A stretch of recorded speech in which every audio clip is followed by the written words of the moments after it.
I'd like to call to order Mayor and Town Council work session Tuesday, February 3rd, 2026, Worcester County Government Center, boardroom, room 1102. If you would take a look at your packets, the first item A is the annual request to Worcester County Commissioners for consideration of town budget needs. And this is the letter that we sent to President Elder, to the county commissioner last year. And Mr. Pollock, would you kind of? I can't tell you when the practice started, but the town of Snow, well, all of the towns are approached by the county commissioners. Ocean City, Ocean Pines, Berlin, Pocomoke, Snow Hill, late in the calendar year with a request that if we're going to have any kind of budget request of the county commissioners for the next coming fiscal year, to get a letter into them by the first meeting in February. In this case, it will be February the 11th. Basically detailing what the town would like to see in way of financial support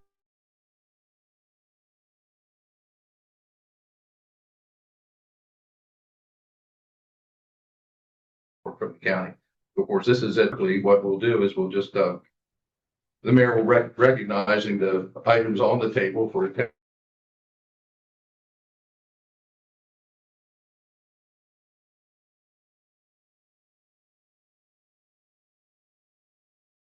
We'll send in a request.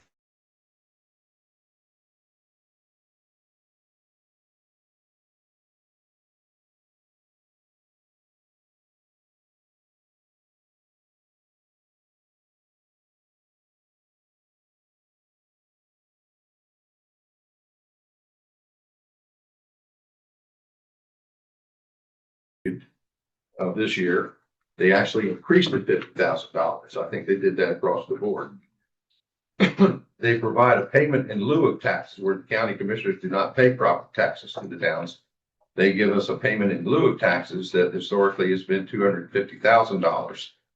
We actually requested $322,000 of them last year to increase our commitment to the Bank Street project. We requested $322,000. They provided $250,000, which is their, as I say, was their traditional donation. When Commissioner Josh Nordstrom was in office, he was able to convince the commissioners to let the towns in lower Worcester County share in the gambling proceeds from Ocean Downs. Up until then, only Berlin and Ocean Pines, I'm assuming Ocean Pines, but Berlin and Ocean City got any of that money. Josh was able to persuade them to split some of that money with Snow Hill and Pocomoke, which amounts to 10% of the table game revenue. Last year, that amount was $49,338, which we requested and received. Now, there are stipulations for that money. It has to be spent on infrastructure, on street infrastructure, and it's a reimbursement grant. We will spend the money on our streets and then send proof of that expenditure to the county commissioners, and they will reimburse us to the tune of, in this case, just under $50,000. So we are repeating our same request of that 10% gaming revenue. Last year, we added a new request for sidewalks to school. We identified Morris Street from Market Street to Colburn Lane for sidewalks. And broke it down from on Morris from Market to Federal, Federal to Martin, Martin to Ironshire, and Ironshire to Colburn. And we asked, and I'm not sure where this number came from now in hindsight, it was only $12,600, which is that's a fraction of what it'll take to put in sidewalks in that area. So Randy is preparing an updated estimate of what that cost would be. We didn't get it anyway. The commissioners didn't provide any money for that last year. In recent years, ever since Davis Bowen and Friedel did a master drainage study or stormwater study on Bird Park flooding, we've been asking the county commissioners for help in getting some of the basic elements of their remediation plan in place to cover some of the birds, to get started on a Bird Park strategy to deal with flooding. Last year, we asked for $171,185, which was broken down into a three-step process of starting to work on the flooding. And then we also asked for a little over $66,000 for replacing the basketball courts in Bird Park.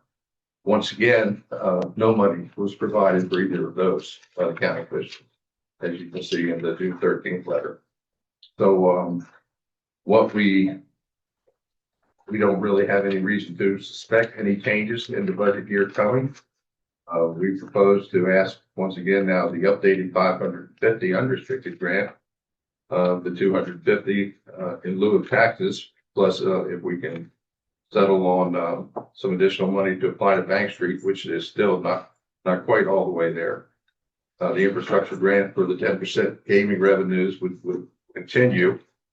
And then we, let's say we haven't talked yet about numbers, but Bird Park and the basketball courts are still very much in our minds as areas where we would like to have them consider help. And our whole point with Bird Park especially is that it's not just a town park. Bird Park is a regional facility that serves a wide number of customers, clients, residents, tourist visitors, for the boating opportunities, for the recreation, the picnics that all that go on there. It's not just a Snow Hill Town Park. It really is a community park, which would justify, I think, asking the county commissioners for some support. So I would think that our letter would continue to press for county support, especially dealing with flooding and the basketball court as well. Now, that's not to say we're not pursuing other avenues along those lines as well. Paul is working diligently with program open space, community parks and playgrounds, Department of Natural Resources for any kind of grant funding that might be out there to be applied to Bird Park. But those are areas where we have traditionally turned to the county commissioners for help. And as I say, so far have not been successful. So those are the things that are on the table. Okay, thank you. Council, any questions or? Okay. Councilperson. As I was reading over this, it was granted the part for the 80,000 for the fire room. That's not a part, that's not we have not been involved in the fire department contributions. That's not been Okay, so they included in their letter. They To, included in their letter to us, but that's not part of our negotiation or communication for that matter. They also refer to a contribution to Furnace Town and county tourism, that none of that is part of our conversation. Quick help me, I understand the 60,000. But did we all, what did we put in? What was it for the? I would have to ask Luke for that. I don't have the top of my head. Was I it, think we did have certainly we had it in there in capital budget, but I don't know the dollar. I don't know the dollar figure. would you get that for me? I certainly will.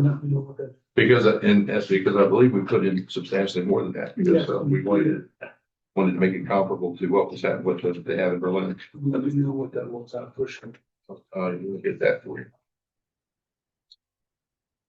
Anything else you'd like to ask? Yeah, I mean, what's the plan before we master the same stuff again this year? We, as I say, we haven't settled on numbers. We do have Randy coming up with a better number on sidewalk projects. So the sidewalk still. Last time. The Bird Park situation.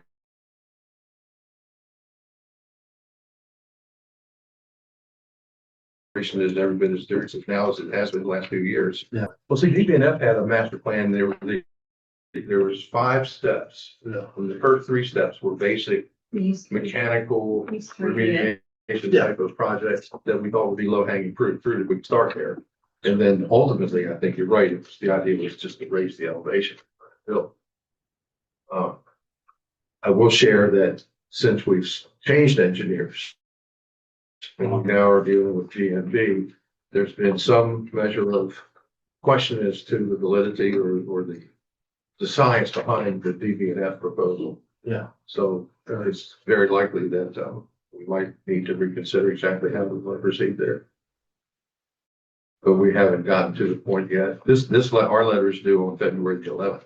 So we'll send something in there next week.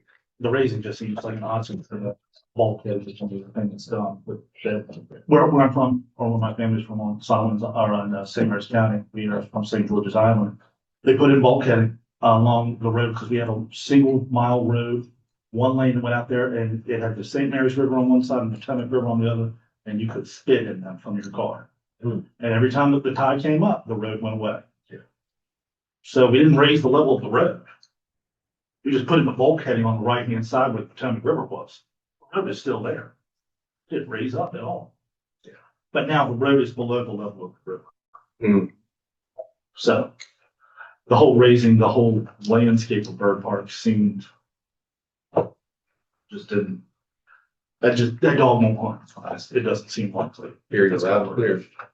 So these steps that are in here, which ones have we proceeded to do? Neither. None of them. Neither one. The funding. We haven't had the funding.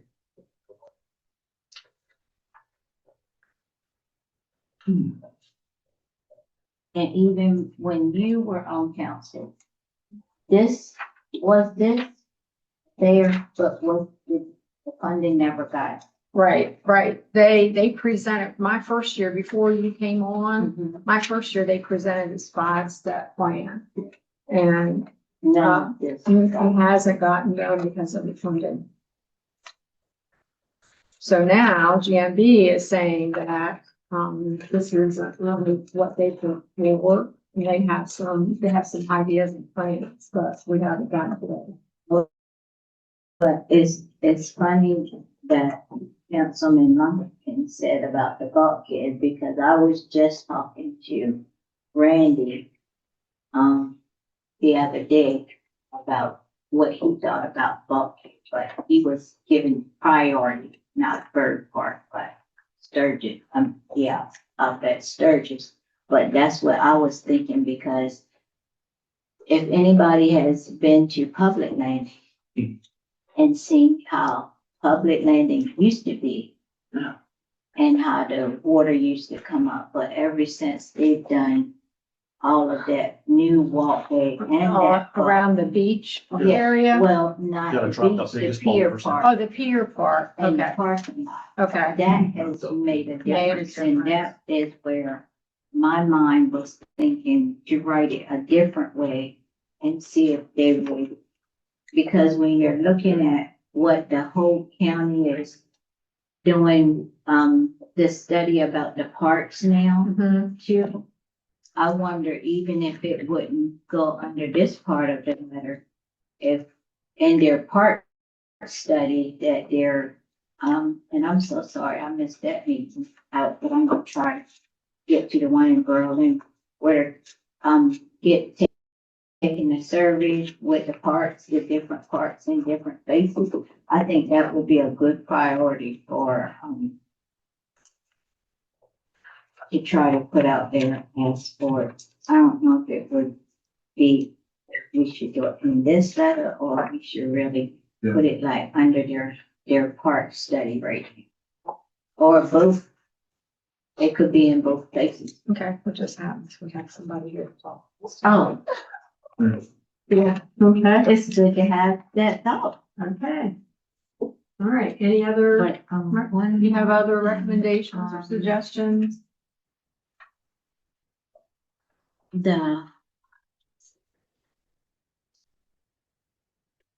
So what have we done about the bikeway?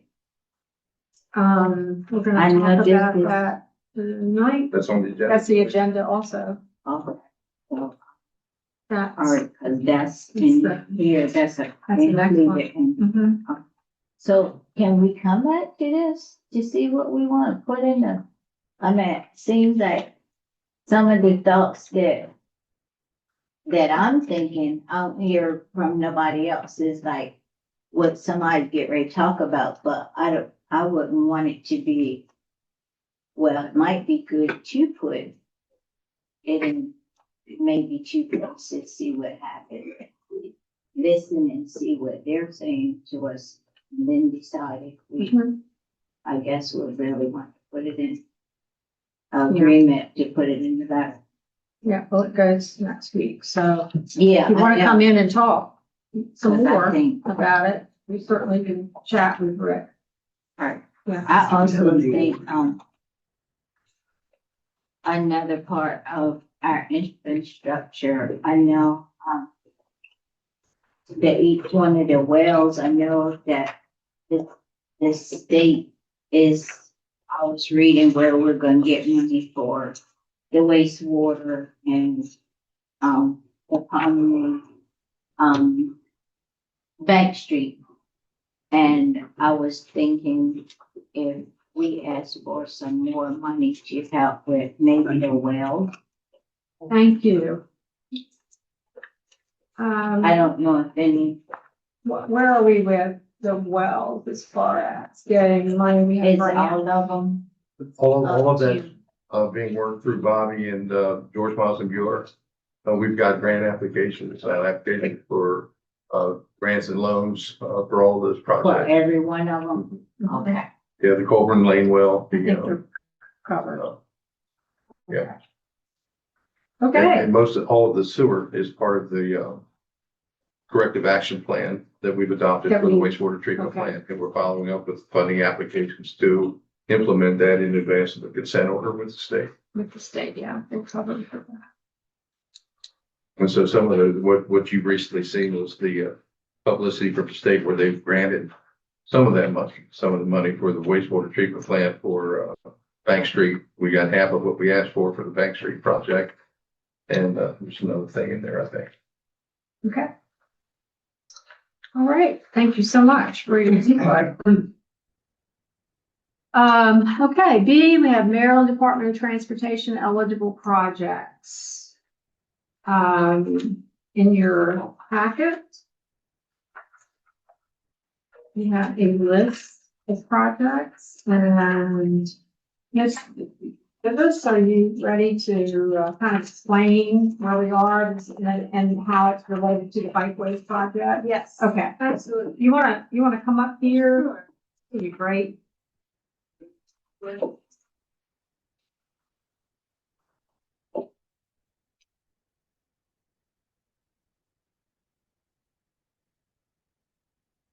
Anderson. You can, whichever you want to do. If you'd like to sit, to be comfortable, right? Okay, so the good news here is we got a response from the Maryland Department of Transportation in reaction to the letter that the mayor sent last year as part of the process of looking for support from the Department of Transportation for a variety of projects in town. And they have reviewed that from that letter, the list of projects that were detailed. And they asked for a copy of the bikeways assessment that was done in 2022. Because the projects that they reviewed closely were in that assessment.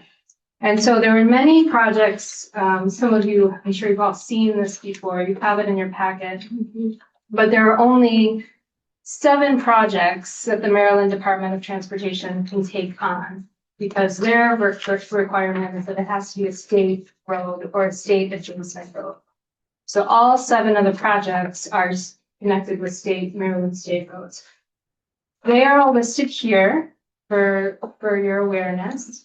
And you'll see in the name of the project is listed, and then to the next column, it's referencing the page in this study. So if you really want to go back and look in detail, that's where it's coming from.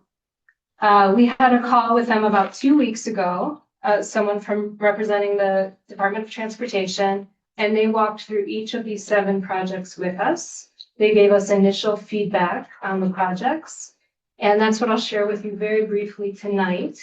So this is good news for us. It's a status update that the state has finally reviewed it. They've come back with some of their initial thoughts about it. My understanding is the next step is for us to go back to them and tell them, thank you very much. We're in agreement. We do want to move ahead on these activities. And that, at that point, they will come and do their own assessment. So as I go through the projects tonight, I wouldn't look too carefully at the numbers, the budget numbers presented, because this study was done 4 years ago. And the costs today will be very different, I can imagine. And quite frankly, it doesn't matter because the state of Maryland is going to do their own cost assessment and their own engineering assessment. And from there, we can move ahead, I hope, potentially with actual execution of these projects. And as of my understanding right now is that those costs to do these projects would be covered by the state of Maryland, which is good, also good news for us in the budget. So we can, just for a quick overview, and you can also see it on the screen here, this is the bikeway assessment map that was created. And the projects that you have in your packet, numbers 6, 13, 2, 12, 11, 10, and 15 should all be highlighted in the map that you have in your packet. And those are the projects that the state and There's not a map. Okay. So it's on the So- screen. You'll see it on the screen there. And we can get this to you with the highlighted numbers as well. But again, it's those that are running along Market Street. 13 to 12, 1, sorry, not 1, 11, 10, 15, and 6. And we'll just go one by one. So the first, these are ranked in order of priority in terms of safety. These all 7 of these projects. So number 1 in terms of priority is on Church Street, which is to do a 2-way separated bike path on the east side of Church Street, which would connect the high school to the Dollar General market. So thereby creating a safe pedestrian area for kids, where we know that it's probably high traffic foot volume already, but a safe place for them to move. So that's what it currently looks like now. And if you scroll down a bit, Candace, you'll see an example. So the photos on the left is the view from the high school, the trail corridor. And those photos on the right are examples of what it could change to.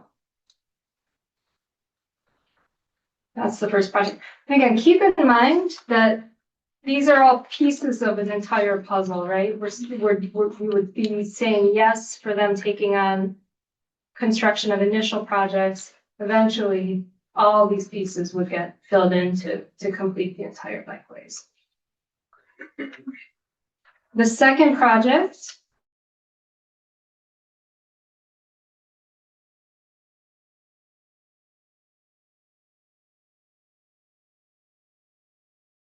ahead is the intersection of Green and Walk in front of Oaked, and the traffic calming crosswalk. So it slows down all the traffic that's coming through that main thoroughfare into town and creating a safe place for people to walk. There you can see examples are on the right side of raised crosswalks in other localities.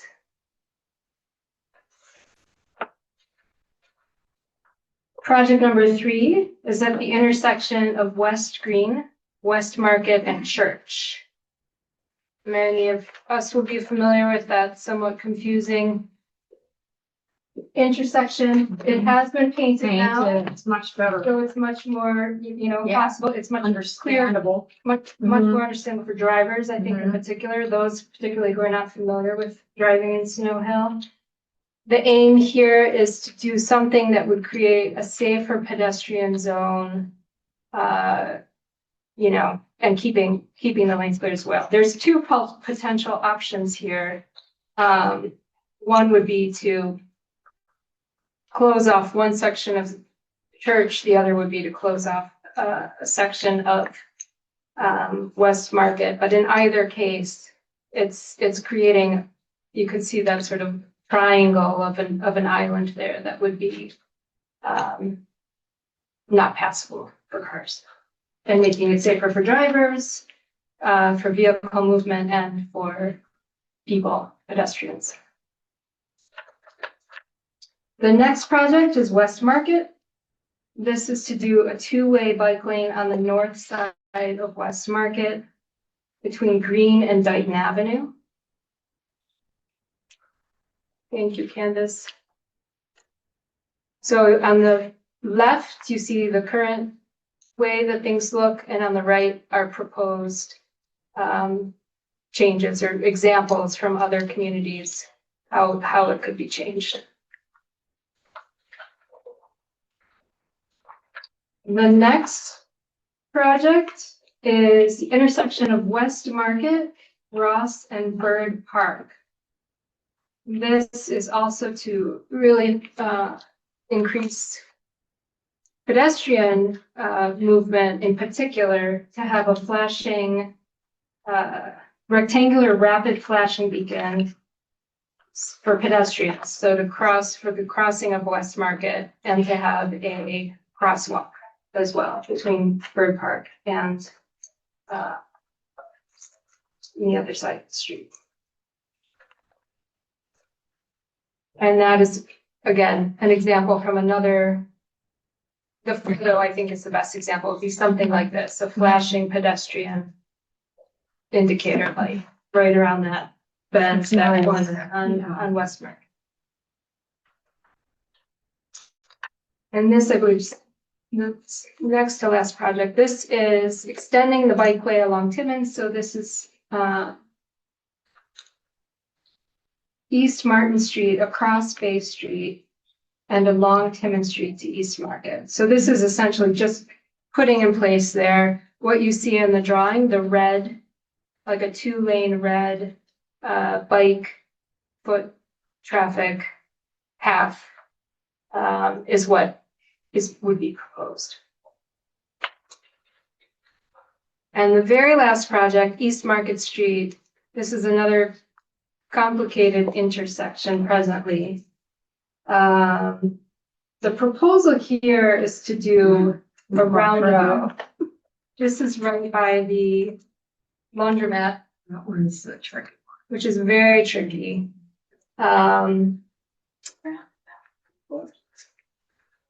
And quite complicated in many ways. And that's one treatment. That's not the only treatment. But that is one treatment. You've got to look into that. Happens. No, you're good. You're fine. And we need that laundromat. You need the lamp in the laundromat, possibly. Yes. Did they say? Yes. So all of these projects will come with right-of-way permitting realities that will have to be addressed to look into, who owns the property and annexing property. That is a component in all of these. On all of that. It's most complicated on this last project because of the laundromat. It would require what the state calls a total take, to take the entire property of the laundromat. Because the space requires moving into that whole geographic footprint what that building is. So for that reason alone, it's listed at the very end because it's So how would that, I see what you're saying about the laundromat, but how would that affect the rest of the business park going down? affected in terms of Land use. I think it would come, I think there's a house right there, right? There's a house, I think everything else around that is residential, and then heading west from the laundromat is where like the quilt shop is, and there's more commercial property. So I don't think it would impact. It would impact that, right? No. No, or it might, there might be some right of way. Concerns there as well. But for this particular, like what the image that was provided to us in this study 4 years ago it's really the laundromat that's really directly impacted.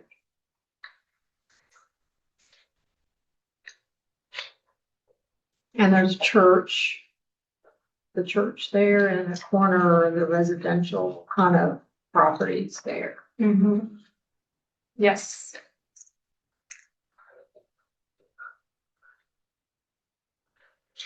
And because of those reasons, that's why it's ranked last. At this stage, I think, there isn't a desire to affect the business that's currently running.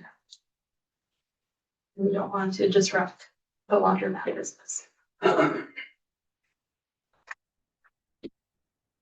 So this is an update. We can make sure you get this whole packet. And it's great news because they're going to pay for it. But this is my understanding as of today. This is a follow-up that's been quite some time that we've been waiting for feedback from the state. And you update it as this progresses. Thank you so much. Thank you. Welcome. Thank you. Good work. Good work. Yeah.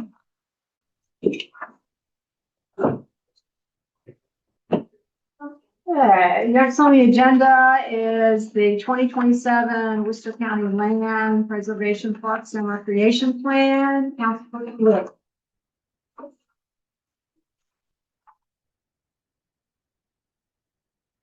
Thank you, Mayor. Madam Council, I asked you to place on the agenda to have a discussion around establishing, taking advantage of, however you choose to state it.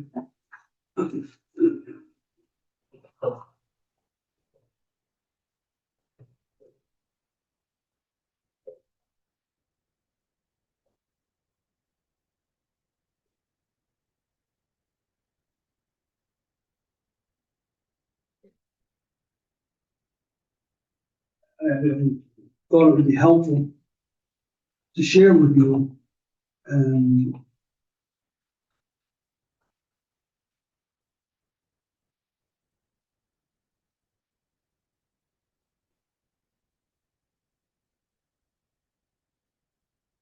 a resource that I believe can be very beneficial.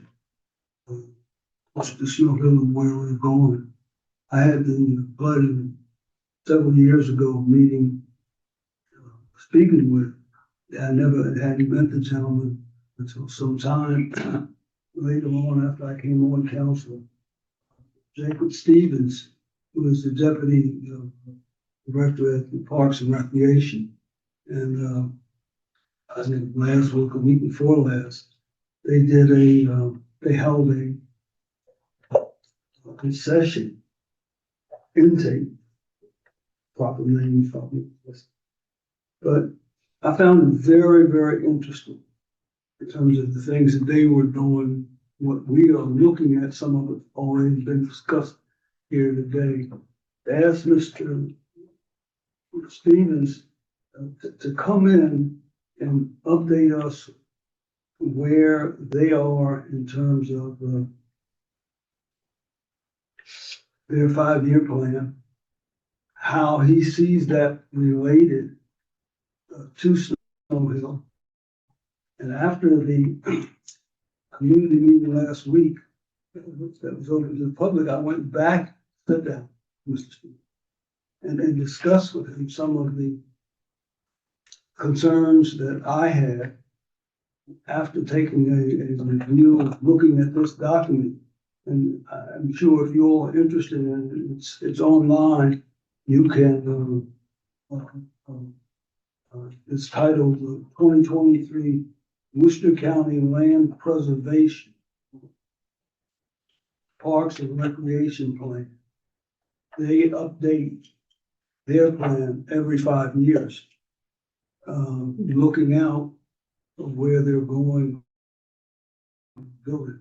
Just as a backdrop, as an information, when the Parks and Recreation was built building itself as we know it today was built. It escapes me. I remember vaguely talking about, but I don't remember any community input really into that. I'm sure that they did because it's by law, but it didn't touch me. I didn't get excited about it. When I really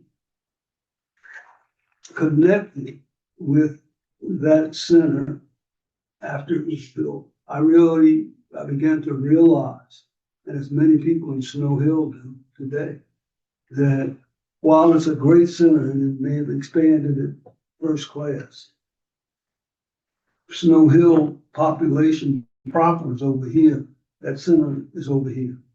And it's a community, it's transportation. It's how do you get to the center? How do you know? And we've had those kinds of discussions with students. I asked them to come here tonight to share with council Park and Recreation's 5-year plan as he sees it, and have a discussion of the kinds of things that we feel that we would like to see in it. And then I asked him briefly to let's think outside of the box to what's the next phase. We talk about Bird Park here today, and in terms of what we want to see there. I think it's just a great opportunity to have him here, expose him to council and to the staff so that they're thinking on these matters that we're concerned about and our thinking on the matters that they're concerned about. What we found out last week was that their thoughts in terms of how to create paths, a walking path, particularly that he was shared with us around the perimeter of the facility there now, and how they look for an easement so that they can, people from the district, and it's right there, but my district, the Eastern District, can have easier access to the center.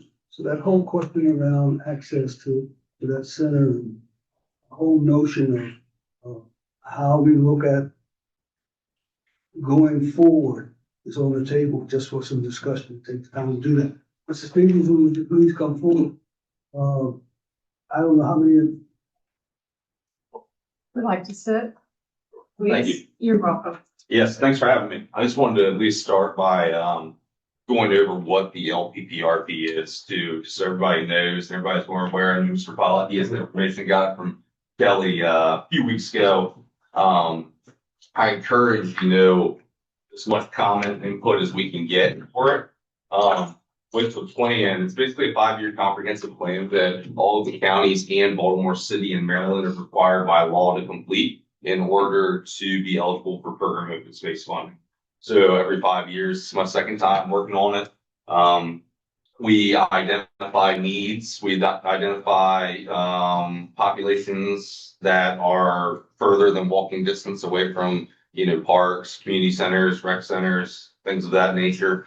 And then we also gather public input to help identify capital improvement plans and what we see fit for even recreation programs. So it helps us give us the data and gives us the background of what we need to do and why we need to do it.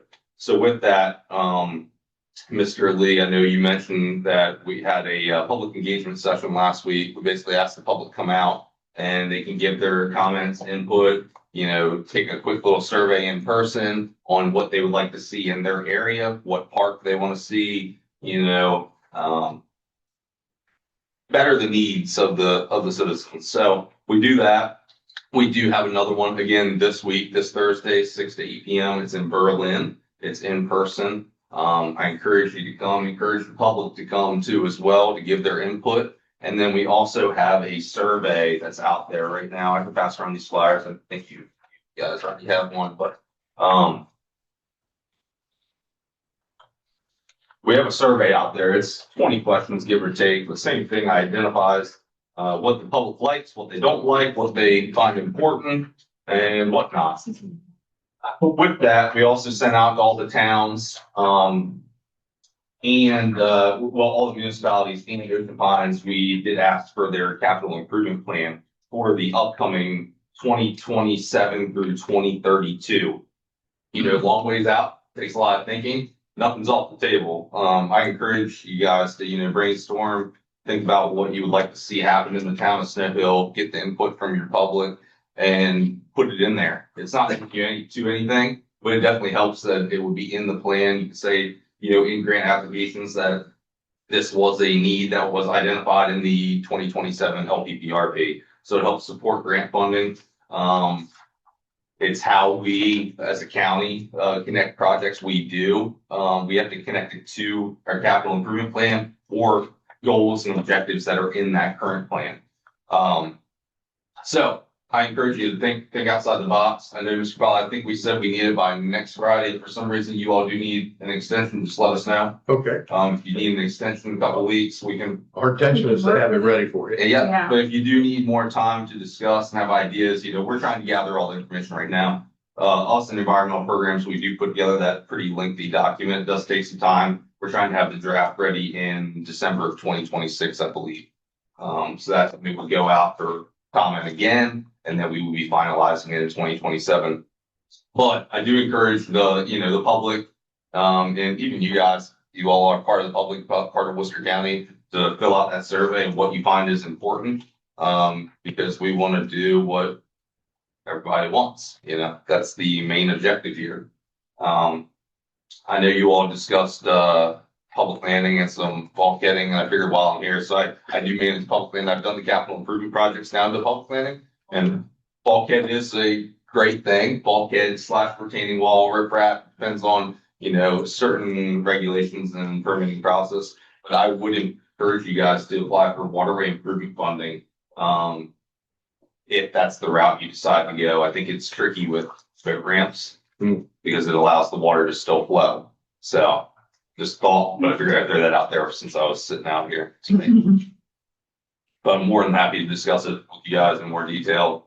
If you ever have any questions, feel free to call me. I'm happy to stop where I can. But Let me ask you one question, if I could. Sure. One of our pet projects that we'd really love to see happen, and we've been kind of waiting for the funding opportunity to show up, is to put in a light pedestrian pathway from Washington Street all the way over to John Walter Smith Park. And it would hug the, I guess, eastern boundary of a platted subdivision owned by Atkins Company off of Washington Street.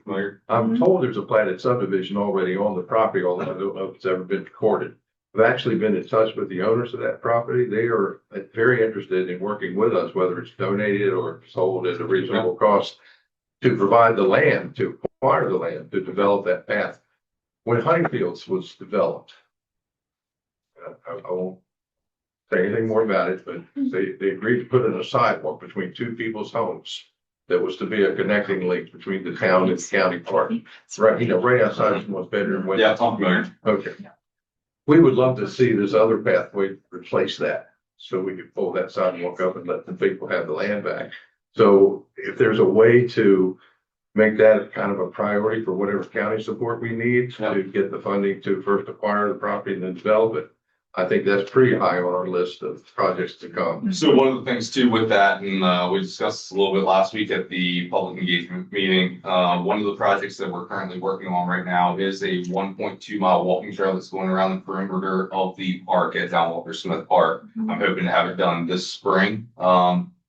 Sometime between April and June. It might be summer by the time it finishes up. We're getting a little bit more funding for that, make it happen. But it will be a stone dust trail 6 foot wide that will go all the way around the park.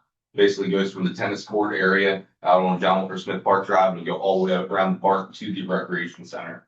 I do know about the easement that was there. I spoke with Mr. Malone when he was building the neighborhood back there, and I know it was a topic of discussion. Once we have our trail put in, we would definitely like to speak with the town of Snow Hill about opportunity there to make the connection. Our roads department would be a good access and or a good resource to make the access connection across there via culvert would probably be the most economically friendly and long-term option. You know, so yeah, we're definitely, we're definitely considering that, you know, whether or not the town is still interested. Correct me if I'm wrong, I believe since that neighborhood's finished and where that easement is, I guess you all maintain the easement rights at that point, maintain the sidewalk, I guess, is that, I believe I'm right. So, you know, we'll come back to you guys and, whether you want to make that connection there for now, for the meantime, or whether you don't want to make that connection, you know, the tricky thing there is the property line runs right through the middle of the ditch. Therefore, if we're going to do the work, we would need the permission. Our thought was that this connecting trail from Washington around the Atkins property. Right. Would replace that connection. And we would just pull that sidewalk up and give it back to the two people who live there. I can't imagine anything worse than having a public thoroughfare going right outside my bedroom window from the first day they got to come from town into the community, into the subdivision, and then through my backyard to get into the county park. And I don't know what went into that, but that wasn't me. Couldn't really talk about it. But our plan, what we'd like to do again is to replace that rascal with a nice pedestrian bikeway. Right. That connects Washington Street itself all the way around to the park. Yeah, so we definitely will, you know, first part on our, you know, steps to getting that access trail or getting the perimeter trail in there so that access trail could connect to it easily. But like I said, we're glad to be done this spring or the summer. So, Good luck. yeah. Any other questions? Would you share conversation wise that we had regarding community center? Since 2010, 2015, every survey that has been done comes up community center. And I know that if you look at Annapolis, we talked about, you know, I don't want to follow the model, as we said, for community centers. To me, it's just for recreation. A community center, in my estimation, is one that is welcoming the entire community. And really not a senior citizens, but senior citizens accommodation along with it. How do we effectively, as a township, begin to speak to your department about developing a community center that is parallel or in some is representative of what I'm going to say Annapolis is kind of a real one. And I discussed with you all familiar with that. What would it take? What path do we need to follow? Yeah. Open that discussion. I mean, it's hard to, you know, getting the public engagement part of it. You know, you need the public's backing if you're ever going to try to pull something like that off, obviously, because of the cost of it. Obviously, it's challenging right now, finding the funds, grant funds slowed up, you know, a little bit. But I think the most important first step is obviously get the community's backing on it. If you know, if the town's Snow Hill, and you all think that, you know, a community center is important, I think that's the first step. Feasibility study would definitely be the second step. That study need to be done. And then I think identifying funding sources and locations would be the third part of it. You know, a lot of larger counties, they have adopted, you know, instead of building recreation centers, they do build community centers because they can fit more government resources into one building than opposed to just a rec center. I think that is the case in most cities or most counties across the bridge. That's pretty typical what you see. So I don't think it's a foreign thing. I know the town of Berlin's obviously trying to do something right now with the community center as well. So it just depends on where, when, how much. A lot of factors there, but yeah, definitely. I think the first part is getting the public to engage and say that's what they need.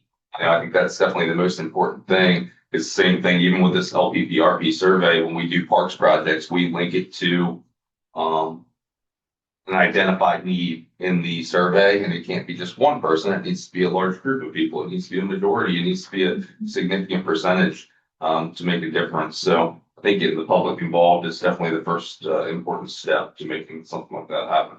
That's more long term than immediate needs. If we look at immediate need, what we're dealing with now is our commitment and obligation to the community and said, we want a basketball court, Yeah. we want a swimming court. Yeah. Okay, those are the immediate, more short-term kinds of things. Again, looking at where we are now in the situation with the basketball court, with the need for a swimming pool somewhere in Snow Hill, the possibility this council has already talked about, maybe bringing that, basketball court, moving it to some other place. Other than this planning that you're doing right now, is there opportunity for discussion with your department, how we can begin to look at that and take it? That's a short term. Yeah, there's always opportunity for discussion. I don't make a decision for the commissioners. I don't even want to tend to guess which way they want to do on certain things.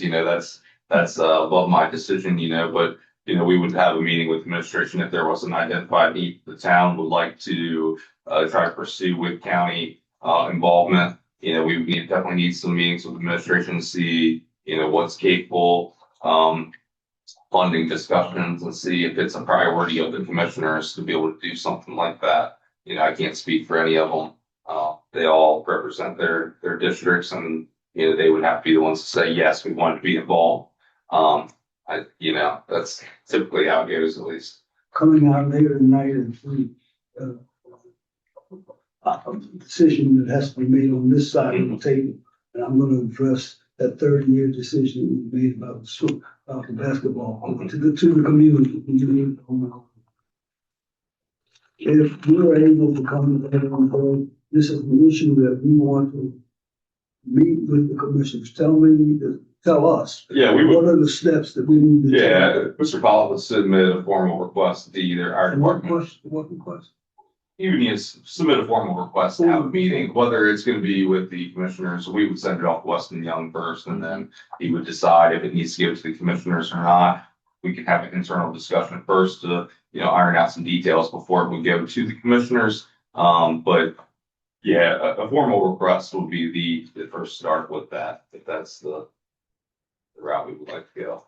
Can I ask you a question? I know when they first built the rec center, I thought they had some swimming pool plans. It did. I believe the original design for rec center was 6-lane indoor track with a indoor swimming pool. I think there were some funding issues when the building was being built, and they reduced the rec center down to a 4-lane track and cut the swimming pool out of the design. That's what I've heard. I've never seen the original plans, so I can't confirm it 100%, but I have heard that, yes. But there's no future plan to do not. reinstate the swimming pool? We do not. We don't have plans for the same thing. We get our ideas and input from the public, and this is the main way we do every 5 years. So we do encourage the public and everybody to fill out the survey. If people want to see a swimming pool, we'll see it for sure. It'll slap us in the face kind of deal. Because there's room, Yeah. right? Maybe not. Yeah, I don't know. Yeah, maybe. Okay, Yeah. I just wanted to see. Yeah, if that it comes up. We hear it every now and then. Yeah, It's just whether it's a priority for the community or not. We get our results from the survey and from the public comment. Even at these meetings, we record all the public comments. okay, And we take those into consideration when we're planning projects. okay, So it's definitely a thing. Obviously, we do recreation programs at Shad Landing. That's how we try that's to. that, I thought. Yeah, we do swim lessons during the summer for about 8 weeks. That's how we try to supplement the population with at least swimming lessons at an affordable price and make sure kids do know how to swim. Obviously, it's important. We're surrounded by water Absolutely. everywhere, so it's definitely an important part of what we do. But yeah, I encourage people to fill it out and let us know what they want, what they need. Okay, all right, thank you. I was looking forward to that, but, Yeah. yeah, I was saddened to see that it was cut, but I didn't know whether there were even plans for enough land and all of that to Yeah. maybe reinstate that idea. Yeah, the tough things with swimming pools, I've been around them a little bit. The most difficult thing is they operate loss. Always, Always, I believe at one point even, and I'm not speaking for the state park, but I believe even the state park was considering offloading their pool or finding another operator for the pool for the same reason. It's it's expensive and, you have to get a, large visitation, a large use to make it worthwhile. Populated areas do better than others, but, it can be a tricky thing, Okay. but it's definitely worthwhile. If people want a pool, it's definitely. Dan, did you have a question? I do. I was wondering about the general Board of Education policy on allowing their recreational facilities to reach or meet the countywide recreational goal. It does totally restricted. You count their facilities toward that? Do they, the individual school basis that they allow or don't allow? I've had a similar discussion with the school. I guess it would have been almost 2 years ago. We did develop, the basketball courts behind Pocomoke Middle School, as part of the MOU with Pocomoke, Middle School and Board of Education. We did do that. Similar question when I asked the Board of Ed, what the policy on it, is it open to the public? Are the playgrounds open to the public when kids are out of school? Or is it open to the public when kids are in school? Didn't get a firm answer, to be honest with you. I think typically you see a school's out of session and you see people go out there to play on the playground. I don't think anybody's coming out there on a Saturday to keep the kids off. No. So, that's my thing. We did develop basketball courts behind Pocomoke Middle School. They were already there. We did screen them all, fence them all, redid them and signed a 20-year MOU with the Board of Ed to maintain them. There was some commissioner priorities there. They did want to see either a mini park happen in downtown Pocomoke. We went this route to save money on acquisition costs and still provide the same benefit to the public, within a walkable distance. So that's the route we went. It's seemed to work pretty good so far. Okay. I have one final question on this. Dan and I were talking, and he mentioned something interesting, that land in expanding for recreation is critical. And his thought was that should we consider asking the Board of Education, when we look at the middle school, 50-some plus acres, would it be mutual benefit to taking some portion, 5 acres, whatever it takes to just around the number, to look at putting that type of quote unquote community center in that area? What a trade-off, in your opinion, or that type of acquisition or discussion with the school board, is that long-term feasible? Not gonna happen this year or next year. Yeah, I think Have you done that? the main thing with us, using grant funding for a project like that, you first of all need at least a long-term MOU to be able to pull it off. So the school needed granted long-term MOU. In our case, it was 20 years for program space money. I imagine community parks and playgrounds is going to be very similar. Idea it's going to be a 20-year deal, I would think. Some of them even have to be 100 years. So it just depends. I would say that that's an important part, reaching out to the Board of Education to see, if there's interest there. I think one thing that Board of Ed always has to consider is renovations or full rebuilds of schools. So I know that was brought up to us and that was part of the discussion when we did, complete work on basketball courts behind Pocomoke Middle School. That was a fault. Is this land going to be needed? And is there an access point here that would be needed in the future for the school? So, obviously there's only so many roads going in and around these schools. So they definitely look at access points too. And then if it was going to be a full rebuild or renovation for what they might have planned, I don't know middle school, elementary school. I don't know what their long-term plan is at the moment. I don't know, what they're thinking. If they're going to, at some point in 20 years, they're going to need a rebuild on middle school. I imagine it's somewhere in the plan at least. But I don't want to speak for them, but definitely approaching the Board of Ed, at least having a discussion would be the first part with that, to see if they would be interested in doing such a thing. Jacob, I personally want to thank you. Yeah, no Taking problem. the time to come in. You've always been a gem for me and for this county. And Thank you. I personally really, really appreciate it. Thank you. Thank you. Any Yeah, questions? thank Any other you. questions? Thank you for coming. Yeah, no problem. Thank Appreciate you. it. Okay. Have One a good question, evening. Oh, you got it. again, Yeah. I wrote it down. But when you were talking about the bulkheads, Mhm. what did you say, water ramp improvement? It's waterway improvement funds. It's waterway improvement grant. It's through the state of Maryland. They use, boat sales tax in order to fund waterway improvement projects. So if it's touching water, matter of fact, I believe the ramps in Snowville, they were funded by Waterway Improvement Fund at one point, whenever the last time they were renovated or built. I believe I've seen it on the chart there. So, I'm sure it's a qualifying area for Waterway Improvement Fund. It is a competitive process, but it's only eligible for municipalities and county government and state government to apply for funding. So it's limited applicant pool, private property can't get Waterway Improvement Fund. So I would definitely encourage the town to look at that. They did increase their cap on funding. It used to be if you went over $250,000, you had to match dollar for dollar. But now it's up to $500,000. It is 100% reimbursable funds. It's a great resource. It's what we use to do most of our renovation work and capital improvements on boat ramps in the county. So we have the 9 boat landings, even public landing around the beach. You see recently, you've probably seen the pictures or you've been down there, backside of the beach. That was a waterway improvement funded project. Yeah, it's definitely a great resource. Be happy to talk more about it if you need. I got a good contact with the state. They can answer any questions and whatnot. And Paul's aware of it. Paul's Oh, with it's them. been working. with Yeah. you. Yep. Okay, all right, thank you. No problem. Okay. Thank you. Mayor, I have a question. Comments from the public. Oh, you have a question for him No, or for you. for me? Does it make sense if we really want to put this matter?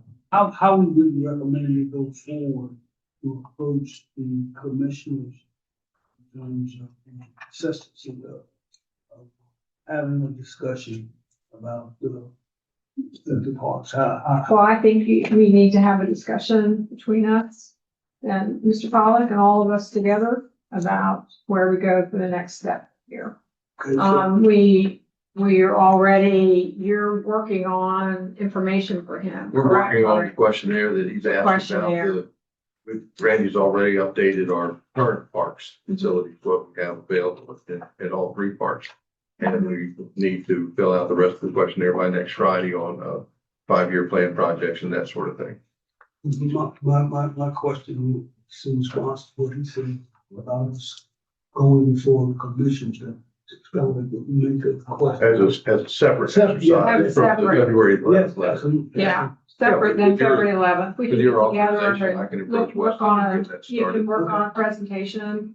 I think we're looking maybe at, trying to get that walkway between Honeyfields and the wreck. And we're also looking at, what else do you wanna pursue something besides that right now, or? Well, I Well, know you've been working on that. Well, that's part of what we're gonna do now in anticipation of next Friday's contact. We really haven't talked about that yet because Randy's been doing the update Okay, of but so once that's done, we're gonna now pick up the rest of yeah, it. pick up the rest. May I set up a meeting with you? We're getting down. It's on the face. Discussion how to go forward. And the last grant that he talked about, that Paul can look at? Yeah. Yeah, I'll touch base with Touch Paul. but base with Paul. I know he has contacts with waterway improvements, with community parks and playgrounds, with the whole open space apparatus. So Okay, he's been looking at all of those. he's been In fact, researching. We've had grants to do some of the boardwalk and the bulkheading. We applied for bulkheading at Sturgis Park and we were denied, I believe. I don't think we got that grant. Never really. Well, Did Paul apply for the grant for bulkheading along Sturgis Park? And it was Sturgis. Yes, it was at the, from the canoe shop, Gateway, Mhm. Yeah, and Sturgis Park. He said, best I'll do it all at one time. but it was turned down. He applied for a grant, it was turned down. We just get That's the way I took it, yes. Yeah. Yeah. So we got those contacts. We have touch base those with him. contacts and we can reapply if we need to. You might want to touch base with him, make sure if it was or wasn't turned down. Yeah. Okay? Yeah. but he did apply. He's been working for it. Yeah. He's got a good relationship with the DNR people. Okay. And they have a lot of respect for him. Okay. All right, moving on to comments from the public. Do we have any? No? Okay, announcements from council members. Councilperson Fletcher, you want to start? Any comments? Got anything? Good job on this work. This is Are really, exciting? but this, I've seen the study, but I don't know if I paid attention to this piece part, but this really makes sense of how the map was. The detail is more detailed than what the map, just looking at the number. Right, because were you in on going around and working on where we wanted those bikeways? I think it was Tool just before you. Yeah, I saw the map of the numbers. Right, with the number. So we would go around and put stickies, all the community members on where we wanted them, and those were the top 7 that they came up with. And so you said it's been 4 years, it has been 4 years. And now they say they're ready to go with it. So sometimes it takes a while to get it done, but that is exciting. Is there anything, Councilperson Lee? Anything? I just wanted to, this has been out on what's happening in Snow Hill, but just wanted to say it again and get it to all your constituents.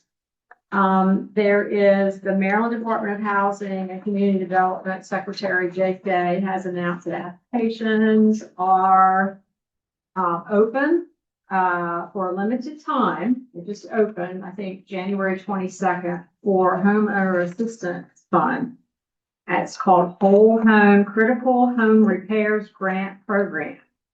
And the program is putting out $3.5 million across the state to homeowners to address critical health and safety issues in their homes that could result in displacement.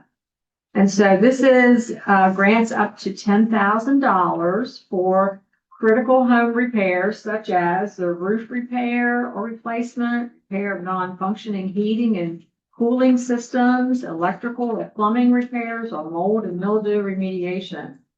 And you must be a Maryland homeowner, because most of the time we get commercial grants, but this is opening up for residential. So if you have any constituents in your districts who need repairs to their home, then this is something that they can apply for and get up to $10,000. And it's first come, first serve. It sounds like they got $3.5 million, and once it's gone, it's gone. So as soon as they can do it, they need to go online and the department's website and fill out the applications. And Mr. Bissett says that he will be glad. He doesn't have time to fill out applications for people, but he'd be glad to help them with any questions. So just contact him. And if you have any other questions, please let me know. But the applications open January the 22nd and will close when funds have been exhausted. So that's exciting to me. So exciting for people who need a new roof, So, okay. Do I have a motion to adjourn? I make a motion to adjourn. Second? All in favor, say aye. These are, this is, thank you. Yeah.